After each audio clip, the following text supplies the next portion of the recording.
ሰላም ጤና ይስጥልን ክቡራን የዩቲዩብ ቤተሰቦች፣ የሰዓቱን አጫጭር መረጃዎች እየቀርብ ያለው እስከ ፍጻሜው አብራችሁን ቆዩ።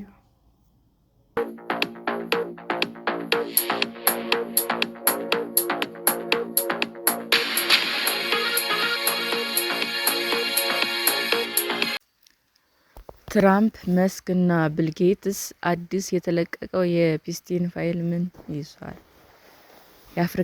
የአፍሪካ ፍትህ ሚኒስትሮች ከሟች የወሲብ ጥቃት ወንጀለኞች ጃፋር ኤፕስቲን ጋር የተያያዙ በሚሊዮኖች የሚቆጠሩ ፋይሎች ይፋ አድርገዋል።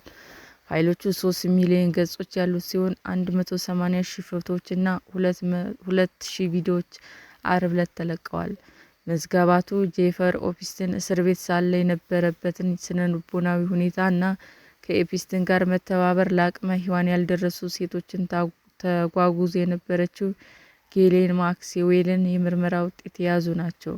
ኤፕስቲን ስማቸው ከገዘፉ ሰዎች ጋር ያደረጋቸው የኢሜል ልውውጦችም ይፋ ተደርገዋል። አብዛኞቹ ኢሜሎች ከ10 ዓመት በፊት የተጻፉ ሲሆን ክስ ቀርቦበት ሳለ የተለዋወጣቸው ናቸው።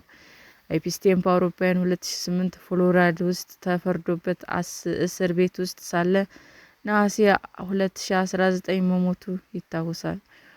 ኤፕስቲን ከእንግሊዝ ልዑል ጋርም ያደረገው ልውውጥ ኤፕስቲን ዘ ዶክ ከተባለ ግለሰብ ጋር ያደረገው የኢሜል ልውውጥ ይፋ የተደረገ ሲሆን ግለሰቡ የቀድሞውን የእንግሊዝ ልዑል አንድሪው እንደሆነ ይታመናል። ሁለቱ ግለሰቦች በባኪንግሃም ቤተ መንግስት ምስጢራዊ በሆነ ሁኔታ እራት እንደበሉ የኢሜል ልውውጣቸው ያሳያል። በሌላ መልእክት ኤፕስቲን ዘ ዶክ የተባለውን ግለሰብ ከ26 ዓመት ሩሲያዊ ጋር ለማስተዋወቅ ሲሞክርም ያሳያል። ግለሰቦቹ መልእክት የተላላኩት በአውሮፓውያን 2010 ሲሆን ይህም ኤፕስቲን 18 ዓመት ያልሞላትን ታዳጊ ለወሲብ ማታለሉን ካመነ ከ2 ዓመት በኋላ ማለት ነው። ኤፕስቲን በወቅቱ በቁም እስር ላይም ነበረ። ከኤፕስቲን ጋር ባለው ግንኙነት ምክንያት የልዑልነት ማዕረጉን የተነጠቀው አንድሪው አንዲት ሴት መሬት ላይ ተኝታ እሱ ተንበርክኮ ሲመለከታት የሚያሳይ ፎቶም ተለቋል። የኢሜል ልውውጦች በወንጀል ሊያስከስሱ የሚችሉ አይደሉም።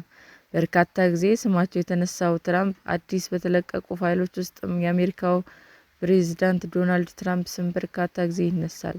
ትራምፕ ከኤፕስቲን ጋር ግንኙነት የነበራቸው ቢሆንም ፕሬዝዳንቱ ግን ጓደኝነታቸው ከበርካታ ዓመታት በፊት እንደተቋረጠና ስለ ኤፕስቲን የወሲብ ወንጀል የሚያውቁት ነገር እንደሌለ ይናገራሉ። መዝገባቱ ግን ፕሬዝዳንት ትራምፕ እና ኤፕስቲን እንዲሁም ሌሎች ታዋቂ ሰዎች ላይ የቀረቡ የወሲብ ውንጀላዎችም ይዘዋል። ትራምፕ በተደጋጋሚ ከኤፕስቲን ጋር በተያያዘ ምንም አይነት ጥፋት እንደሌለባቸው የሚናገሩ ሲሆን ከግለሰቡ ሰለባዎች ጋር በተያያዙ እስካሁን ክስ አልቀረበባቸውም። በቅርቡ የተለቀቁት ፋይሎች በተመለከተም ዋይት ሀውስ እና የፍትህ ሚኒስቴር ጥያቄ ቀርቦላቸው ነበር።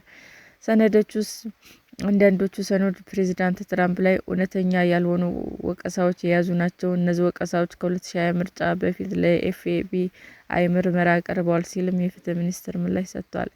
ግልጽ ለመሆን እነዚህ ወቀሳዎች መሰረት የሌላቸውና ሐሰተኛ ናቸው። ቅንጣት ያክል ተአማኒነት ቢኖራቸው ኖሮ ትራምፕ ላይ ይነጣጠሩ ነበር ሲል መግለጫው አክሏል። ኢላን መስክ እና ኤፕስቲን ዓርብ የተለቀቁ ሰነዶች ኤፕስቲን እና የዓለማችን ቁጥር 1 ቱጃሩ ኢላን መስክ ያደረጓቸው የኢሜል ልውውጦችም ይዘዋል። ከኤፕስቲን ጋር በተያያዘ ምንም አይነት ክስ ያልቀረበበት መስክ ከዚህ ቀደም ኤፕስቲን ወደ ደሴቱ መጥቶ እንዲጎበኘው ቢጠይቀውም ይህን እንዳልተቀበለ ይናገራል። አሁን የተለቀቁ ኢሜሎች እንደሚያሳዩትም መስክ ከአንድ ጊዜ በላይ ኤፕስቲን ደሴትን ለመጎብኘት ጥያቄ አቅርቧል። በአውሮፓውያን 2012 ኢላን መስክ ለኤፕስቲን በላከው መልእክትም የትኛው ቀን ምሽት ነው የቀለጠው ፓርቲ የሚካሄደው ሲልም ጠይቋል። በሌላ 2012 በተላከ መልእክት ደግሞ ኤፕስቲን በሄሊኮፕተር ምን ያህል ሰዎች ወደ ደሴቱ እንደሚመጡ ሲጠይቅ መስክ እና እሱ እና በወቅቱ ሚስቱ የነበረችው ታሉላ ራይል ብቻ እንደሚመጡ ይመልሳል።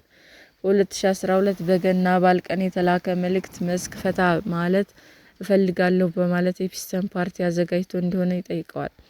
በ2013 የተላኩ ሌሎች ኢሜሎች ላይም መስክ እና ኤፕስቲን ወደ ደሴቱ ስለሚደረጉ ጉዞዎችም ያወራሉ። ሌላ መስክ ወደ ኤፕስቲን ደሴት ተጉዞ እንደሆነ የሚያሳዩ ማስረጃዎች ግን የሉም። መስክ ቅዳሜ በኤክስ ገጹ ከኤፕስቲን ጋር የተደረጉ የኢሜል ልውውጦች እንደወጡ አውቃለሁ። በክፉ ተተርጉመው ስሜን ለማጥፋት ጥቅም ላይ ሊውሉ ይችላሉ ሲሉም ጽፏል። እኔ እሱ አያሳስበኝም። የሚያሳስበኝ ከቤስቲን ጋር በመሆን ከባድ ወንጀል የፈጸሙ ሰዎች ለፍርድ አለመቅረባቸው ነው። በተለይ ለአቅመ ሔዋን ያልደረሱ ሴቶች የበዘበዙ ሰዎች ሲልም አክሏል። ቢል ጌትስ ላይ የቀረበው ወቀሳ። የቢል ጌትስ ቃል አቀባይ በቅርቡ የተለቀቁ የኤፕስታይን ፋይሎች ያወጡት ወቀሳዎችን አጣጥለዋል። ቃል አቀባዩ ጌትስ በወሲብ የሚተላለፉ በሽታ ይዞታል የሚሉና ሌሎች ወቀሳዎች ፈጽሞ ውሃ የማያነሱና ሐሰተኛ ናቸው ብለዋል። ሁለቱ በ2013 በኤፕስታይን የረቀቁ ኢሜይሎች ከራሱ ወደ ራሱ የተላኩ ሲሆኑ ከጌትስ ጋር የተያያዙ የኢሜይል አድራሻ አይታይባቸውም።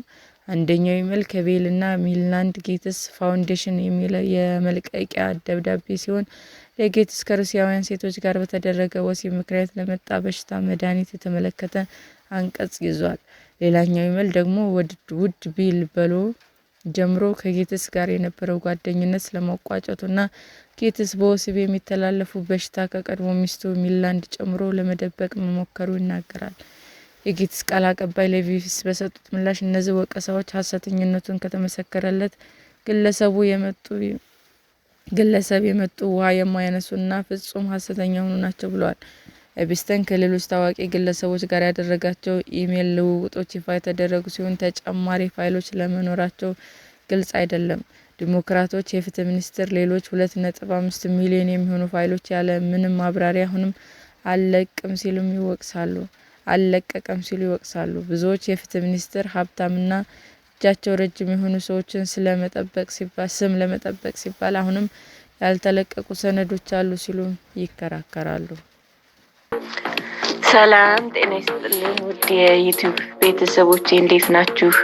አዲስ ጀማሪ ነኝና ሰብስክራይብ ያደረጋችሁ አበረታቱኝ። አመሰግናለሁ። የዩቲዩብ አድማጮቻችን ለሰዓቱ ያቀረብኩላችሁ አጫጭር መረጃዎች ይህንን ይመስል ነበር። በሌላ መረጃ እስክንገናኝ ሼር፣ ላይክ፣ ሰብስክራይብ እንዲሁም ቢቀርብልን የምትሉት መረጃ ካለ ኮሜንት እያደረጋችሁ ቸር ቆዩን።